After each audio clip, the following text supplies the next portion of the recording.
Hi, welcome back to Healthy Families, brought to you by Healthy Food Guide, the podcast where we explore practical tips and expert advice to help families eat well through every stage of life. I'm Kathleen Alleaume. And I'm Jess Burvill. Now, on today's podcast, we're exploring the topic of inflammation. Now, it's such a buzzword right now. I'm seeing it all over social media, and it's being held responsible for all sorts of things and causing all sorts of health issues and diseases. So in this episode, we'll explore what inflammation is and the role that diet can play in reducing it. Yes, I'm so glad we're talking about this today, Jess, because I'm certainly seeing lots of people on social media posting about inflammation, and often it's quite in a negative way, I see, and it's trying to scare us into avoiding all sorts of different foods. But whilst it's great that more people, I guess, are becoming aware of inflammation and understanding its link to health, unfortunately, a lot of that information floating around isn't 100% accurate and tends to oversimplify something that's actually quite complex. Yeah, that's right. So today what we'll be doing is focusing on the actual evidence and trying to break it down into into information that's easy to understand and just giving you the facts. Yeah, so first up, let's start by breaking down what inflammation actually is, because it's not all that bad, right? No, that's right. I mean, there's actually two types of inflammation, and the first one is what we call acute inflammation. So think of inflammation as kind of the way your body responds to a problem or an infection. So say, like when you cut your finger and it ends up getting a bit red and eventually it heals over. That redness is part of the inflammatory process. And what it's doing is it's calling on help in your body to come and help heal that cut. And another example of acute inflammation is, when you go to the gym or, when you've been for like a hike or done some exercise and you pull up a bit sore the next day, that is also a type of inflammation in action. Your muscle fibers have been torn slightly, and the inflammation is there to help increase the blood flow and all the sort of compounds that come to that area to help heal those muscles and build them so they come back stronger. And then on the other end of that spectrum, we've got chronic inflammation. This is the type that we need to be concerned about. This is when we regard as a low-level inflammation hangs around. So that acute inflammation tends to linger around for longer periods, and it should. So that's when it starts to have, I guess, an impact on our health. So chronic inflammation is that little bit sneakier. So this is the kinds of inflammation that we want to watch out for. Exactly, because chronic inflammation can hang around, or when it does hang around for a long time, that's when it can become a precursor to some of those horrible chronic diseases that we hear about, the type 2 diabetes and the heart disease and dementia and even some types of cancer. So, a lot of the fear-mongering that happens around inflammation is more related to this chronic inflammation. And look, with good reason, because we definitely do want to be managing inflammation and keeping it to a minimum. So unlike acute inflammation, Jess, so you mentioned chronic inflammation doesn't have, however, an obvious trigger. So instead it often is caused by a combination of these, of many lifestyle factors over a period of time. And this is why sometimes it's unbeknown to us. So things like, a lack of sleep or stress, chronic stress over a period of time, a lack of physical activity, even the pollutants in our air and unhealthy eating patterns as well over time can really be the root of this chronic inflammation. Yeah, it very much is. It very much is a lifestyle thing. And what's tricky about it is that you might not even realise it's happening. So chronic inflammation can quietly simmer away for many years before it even becomes a serious health problem. So what we're here to talk about today is the role of our eating patterns and food and the impact of inflammation. So do certain foods cause or reduce inflammation? So how does that work? Yeah, that's a really good question. And we often see these binary lists online of, top 10 anti-inflammatory foods, but it's really not that simple. You don't just eat something and boom, you've got inflammation, or it's all of a sudden it's gone. What matters most is how you're eating over the weeks, the months and many years. So for instance, if somebody has been following a diet for a long time where they're eating lots of ultra-processed foods, sugar, added salt, things like that, that can lead to things like, being above a healthy body weight, having elevated cholesterol, blood glucose levels, or high blood pressure. And they're the things that really contribute to that low-grade inflammation, which can then lead on to more serious diseases. So what this is really about is looking at the role your diet plays in contributing to those factors and having that nice, healthy, balanced diet to ensure that those things don't get out of hand. But we do know there are certain foods within a dietary pattern that we recommend that will help reduce inflammation, right? So some of these foods, as I mentioned, have to have those anti-inflammatory compounds that we constantly talk about on these podcasts.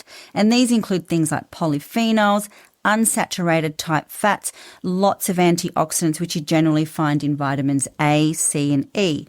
So these foods help reduce inflammatory markers and neutralize the effects of those harmful molecules of what we call those free radicals, which are kind of those rogue agents floating around your body which can contribute to inflammation when levels get a bit too high. Okay, so let's go through some of the top foods to be having on a regular basis as part of that dietary pattern. Let's do that after the break.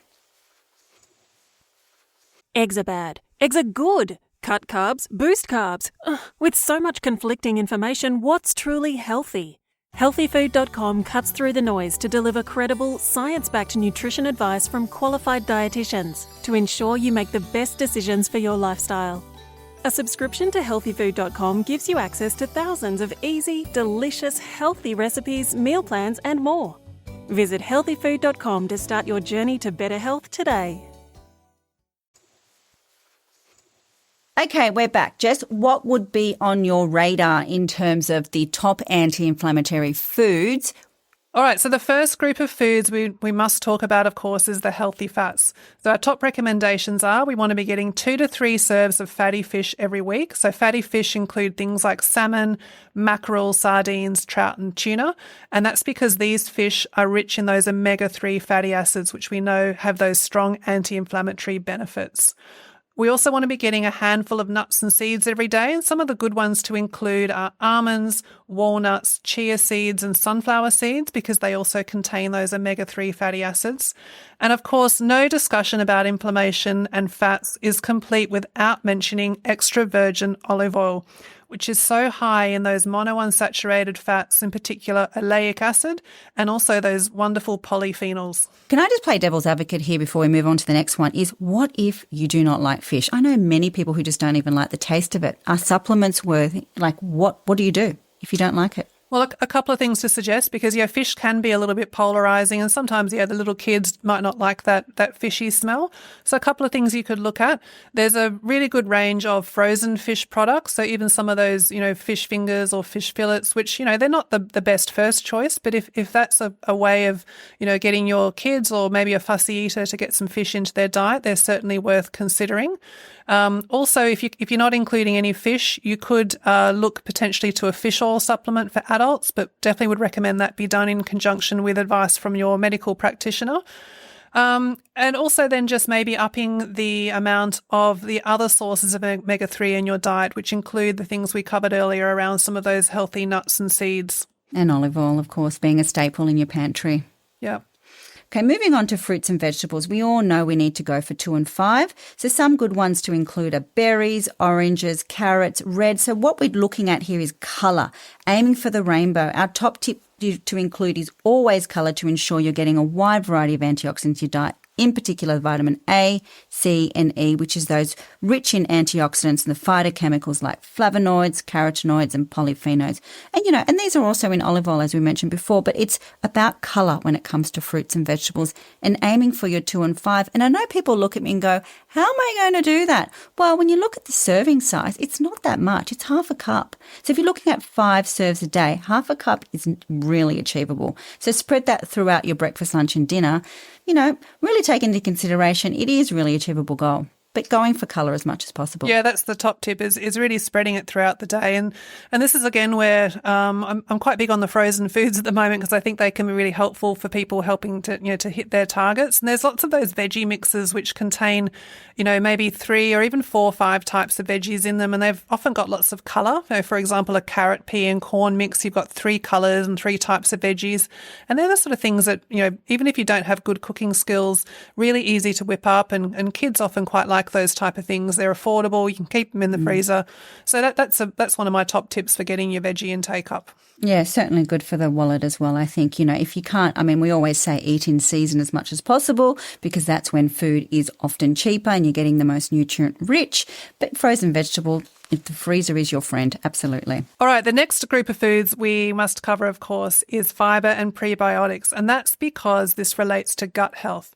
Now, think of your gut as the engine room for your immune system, and your immune system's the thing that very much controls and helps to respond to and put out inflammation in your body.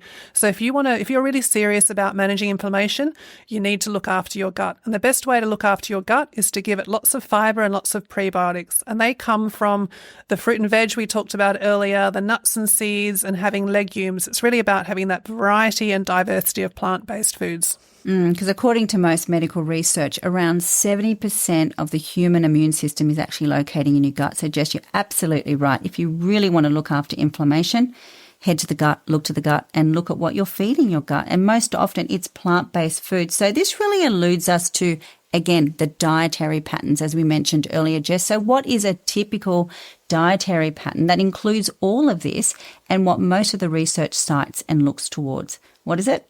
Mediterranean diet. The Mediterranean diet, exactly right. It always comes back down to the Mediterranean diet because that is a classic example of a dietary pattern. I know I love to use that word because it is a pattern of eating that includes all of those foods that we discussed. So healthy fats, fibre for your gut, lots of fruits and vegetables and colour. And yeah, we were looking at some of the research just before we were recording this podcast because there is such a huge body that's looking at the effect of the Mediterranean diet on inflammation. And I've got one here.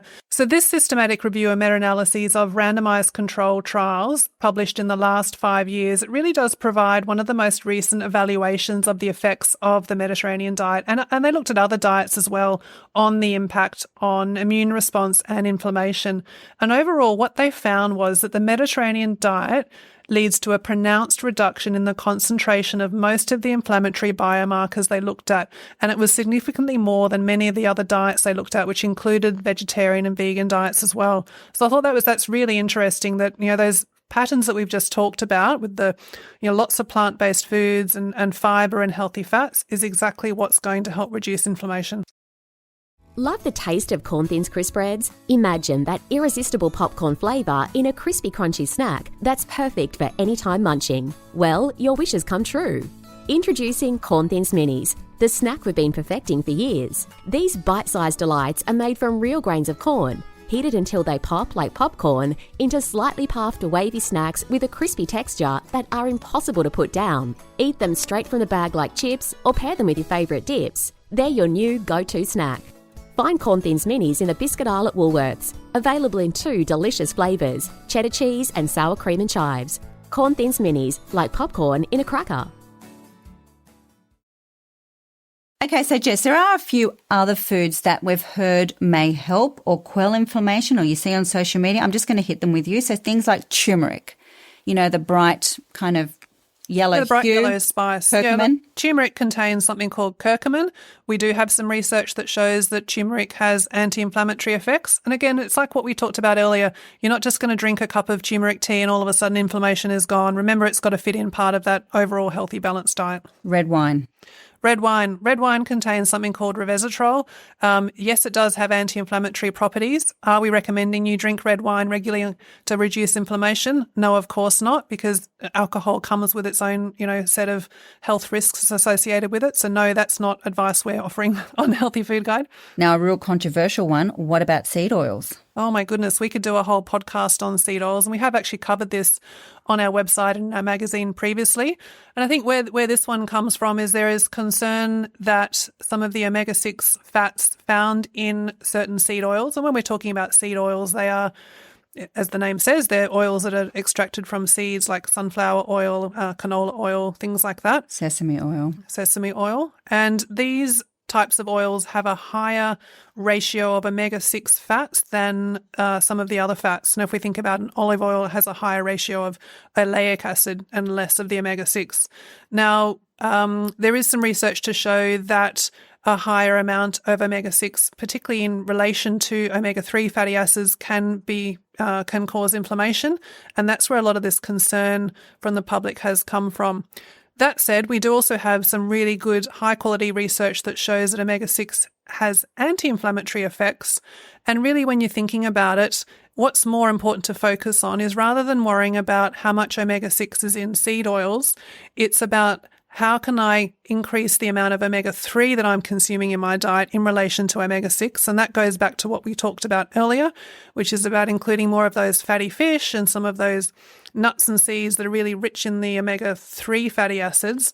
And of course, a lot of the foods that contain seed oils are those ultra-processed foods, and we absolutely recommend cutting back on those foods, which will, of course, reduce the amount of seed oils you're consuming in your diet. So they're the two things to focus on. More omega-3 and less ultra-processed food. Don't worry about reading the ingredient list and not eating a particular food just because it says it contains a tiny amount of canola oil. That's really the wrong thing to be focusing on. Yeah, looking at the whole picture. And I think the bottom line is no single food or ingredient will really trigger or heal inflammation. It's about the overall quality of your diet, as we mentioned, the eating patterns that we naturally see in the Mediterranean style of eating. And this is what you're eating over weeks and months and years. So just ignore those lists of bad or magic foods. They're oversimplifying such a complex issue, really. So thanks for tuning in today. We hope this episode helped you better understand inflammation and how food can be such a powerful tool for managing it. If you have enjoyed this episode, please like, share, or leave us a rating. We can't wait to have you join us next time on Healthy Families, brought to you by Healthy Food Guide. Bye for now.